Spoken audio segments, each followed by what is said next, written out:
हिमांशी राठौर और आप देख रहे हैं नेक्स्ट 9 न्यूज। स्वागत है आपका हमारे खास प्रोग्राम में। हमारे इस प्रोग्राम में हमारे साथ मौजूद हैं आज editor in chief Aman ji. सबसे पहले सर आपका बहुत बहुत स्वागत है। चर्चा यहाँ पर एक बार फिर से करेंगे उस सियासत के बारे में जो इस वक्त देश की राजनीति में चर्चा का विषय बनी हुई है, जो है झारखंड की सियासत। झारखंड में जिस तरीके से नई सरकार का गठन हुआ है आज, क्योंकि ये बात आप बखूबी जानते हैं कि मुख्यमंत्री जो रहे हैं झारखंड के हेमंत सोरेन, जो इस वक्त ईडी के शिकंजे में फंसे हुए हैं। ईडी की रिमांड में उन्हें 5 दिनों तक भेजा जा चुका है कथित जमीन घोटाले मामले में। 10 समन उन्हें भेजे गए थे और 10 समन के बाद वह ऐसे तैसे करके ईडी के सामने पेश हुए और देखा गया कि जब संतोषजनक जवाब नहीं मिले ईडी के अधिकारियों को तो उन्हें गिरफ्तार कर लिया गया 31 जनवरी की रात।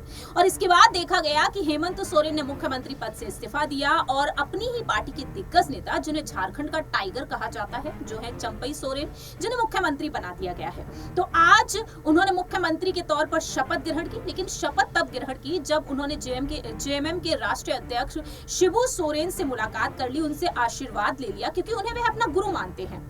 तो आज यहाँ पर चर्चा यही रहेगी कि चंपई सोरेन को मुख्यमंत्री तो बना दिया गया, लेकिन चंपई सोरेन को इस तरीके से आगे करना, जिन्हें शायद ही कोई जानता होगा, हालांकि देखा जाए अनुभव काफी शानदार है उनका, लेकिन यहाँ पर बड़ी वजह क्या हो सकती है चंपई सोरेन को आगे करना, कल्पना सोरेन को आगे नहीं करना, सीता सोरेन को आगे नहीं करना और हेमंत सोरेन के भाई बसंत सोरेन को भी आगे नहीं करना। तो सवाल यहाँ पर आपसे लेना चाहेंगे कि शिबू सोरेन से जो आज उनकी मुलाकात रही, आखिरकार इस मुलाकात का असली मायना क्या कुछ निकाला जा सकता है? सिर्फ और सिर्फ यहाँ पर आशीर्वाद लेना ही, या फिर इसके कुछ अलग ही मायने हो सकते हैं?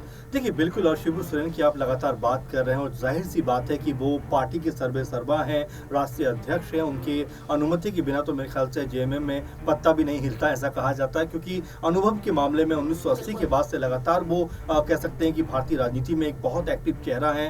कई महत्वपूर्ण पदों पर काम कर चुके हैं, 2 बार मुख्यमंत्री रह चुके हैं झारखंड के। तो ऐसे में अनुभव की कहीं कमी कोई है नहीं। और जबकि अब जिस तरह से चंपई सोरेन को जो मुख्यमंत्री बनाया जा रहा था, तो ऐसे में उनकी भूमिका बड़ी हो जाती है, क्योंकि देखिए सलाह मिलना बहुत जरूरी है और साथ में अगर कोई जो कह सकते हैं कि उनसे बेहतर शासन प्रशासन चलाने की अगर उनसे कोई सीख मिल सके, तो मेरे ख्याल से चंपई सोरेन के लिए महत्वपूर्ण होगा, क्योंकि आखिर में उनके पास अनुभव की जो सीएम पद को लेकर अगर हम बात करें तो कमी तो है। पहली बार सीएम बन रहे हैं, नए नवेले सीएम हैं, और एक तरीके से कहा जाए तो जिस तरह से राजनीति में एक्टिव रहे हैं, लेकिन उसके बावजूद भी कोई बहुत बड़ा नाम बनकर उभरे नहीं आज तक। बहुत साधारण तरीके से रहते हैं, सादा मिजाज रहते हैं, और यही मेरे ख्याल से उनको खास बनाती है। और इसी बात ने मेरे ख्याल में उनको सीएम बनाने की जो कवायद थी उसमें उनकी मदद की होगी, क्योंकि जिस तरह से हम देख रहे हैं कि खामोशी के साथ में उन्होंने तकरीबन 30 साल से ज्यादा राजनीति में बिता दिए हैं। 1991 में पहली बार जो है विधायक बने थे, उसके बाद से लगातार राजनीति में एक्टिव हैं, मंत्री भी रहे हैं और लगातार सोरेन परिवार के बहुत करीबी माने जाते हैं। तो ऐसे में उनको जिस तरह से मौका मिला है, अब इसके बाद किस तरह से सरकार चलाते हुए नजर आएंगे। और ये भी बहुत सारे लोग कह रहे हैं कि शिबू सोरेन क्या बैकडोर से पूरे निर्णय लेते हुए दिखाई पड़ेंगे, क्या हर फैसले में उनका इन्वॉल्वमेंट होगा, और क्या सिर्फ कह सकते हैं कि सिर्फ चेहरा बनाकर उनको सामने रखा गया है। तो ये कई तरह की चीजें जो लगातार जिनको लेकर बातें हो रही हैं, लेकिन फिलहाल अगर देखा जाए तो शिबू सोरेन से आशीर्वाद लेने के बाद उन्होंने ये साबित जरूर कर दिया है कि झारखंड में अगर कोई सबसे बड़ा नेता है तो वो शिबू सोरेन है। उनकी अनुमति के बिना, उनकी सहमति के बिना सरकार चलाना असंभव है। वाकई में शिबू सोरेन को लेकर ही ये कहा गया था कि कल्पना सोरेन मुख्यमंत्री सिर्फ और सिर्फ उन्हीं के फैसले के मुताबिक बन सकती हैं। विधायक दल की जो बैठक हुई उसमें कल्पना के नाम पर सहमति नहीं बनी, और इसके बाद देखा गया कि सीता सोरेन भी जिस तरह से सवाल खड़े करती हुई नजर आई कि आखिरकार वह क्यों नहीं। जी बिल्कुल।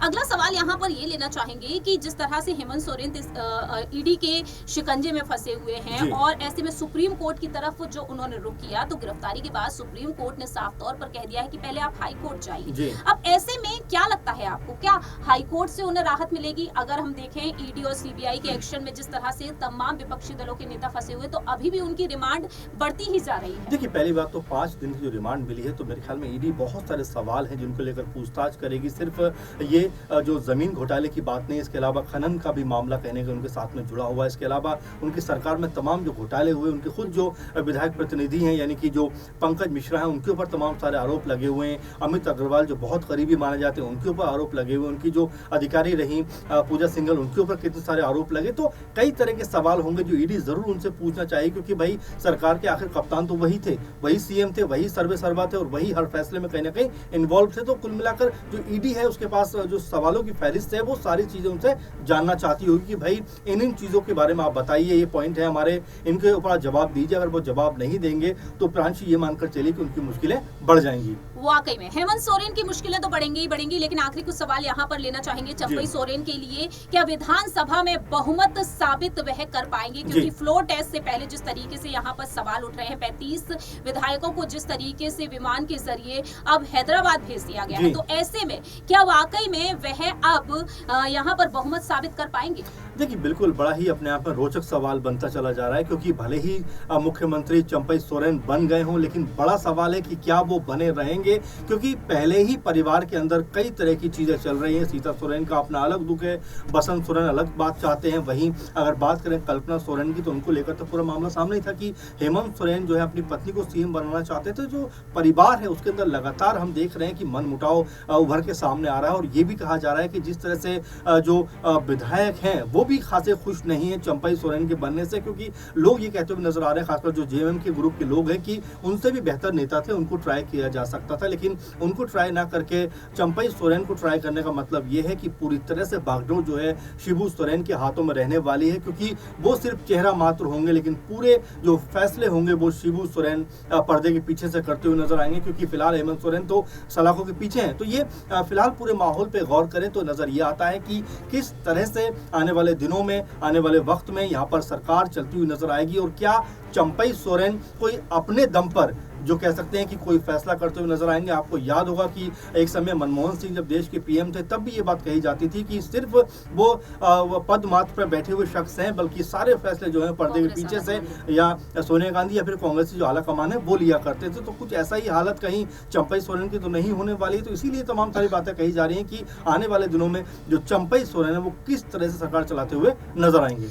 आखिरी सवाल यहाँ पर अमन जी लेना चाहेंगे, जो चंपई सोरेन को लेकर अभी सवाल खड़े हो रहे हैं कि वह सरकार खुद से चला पाएंगे या फिर नहीं, अपने दम पर वह इस सरकार को चलाते हुए नजर आएंगे या फिर नहीं। तो यहाँ पर मंत्रिमंडल के गठन को लेकर अब दांवपेच फंस चुका है कांग्रेस और आरजेडी। और ऐसे में यहाँ पर देखा जाए किस तरीके से यहाँ पर मंत्रिमंडल होता हुआ नजर आ गया, कैसे वह अपने मंत्रिमंडल को मजबूत बना पाएंगे? देखिए अभी बहुत शुरुआती मामला है, क्योंकि आप बिहार का एग्जाम्पल ले लें तो वहां पर भी 8-10 लोगों ने ही अभी शपथ ली है।